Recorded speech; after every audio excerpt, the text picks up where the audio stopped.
ইসলামের নামে অর্জিত পাকিস্তানে মানুষ আশা করেছিল যে ইসলামের আইন চালু হবে, কিন্তু দুর্ভাগ্য 24 বছরের ইতিহাসে পাকিস্তান ইসলামের নামে স্বাধীনতা অর্জন করলেও ইসলামের আইন তারা চালু করে না, যার ফলে ইসলামের সাথে বিশ্বাসঘাতকতা করার কারণে 24 বছরের মাথায় দেশটি ভেঙে টুকরো হয়ে গিয়েছে।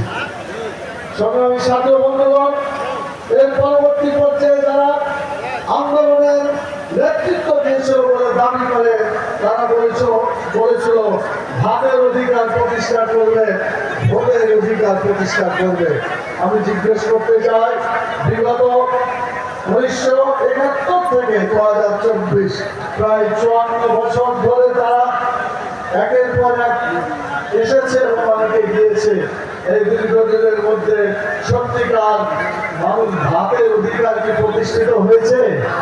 10 টাকা কেজি চাউল খেতে দিতে চেয়েছিল, সেটা কি জনগণ পেয়েছিল? হয় নাই। আবার ভোটের কথা বলতে বড় লজ্জা লাগে।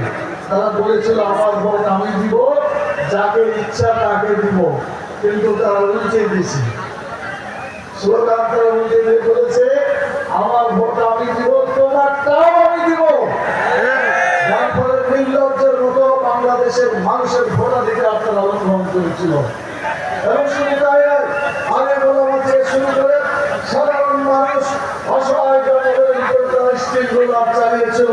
আপনারা জানেন এই যুগের ইতিহাস বলতে গেলে সময় পাওয়া যাবে না।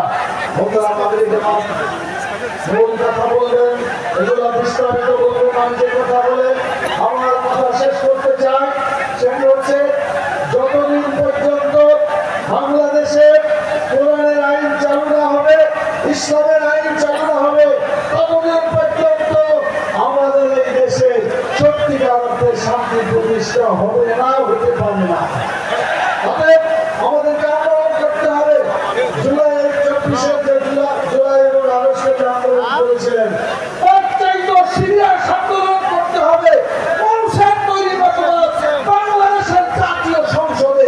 আর আমরা যেতে দেব না, সেটা ধর্মনিরপেক্ষবাদ হোক, সেটা প্রতিবাদ হোক, সমাজবাদ হোক, যে কোনো মতবাদ হোক, মানুষের আইন বাংলাদেশের জাতীয় সংসদে আর আমরা ফিরে যেতে দেব না।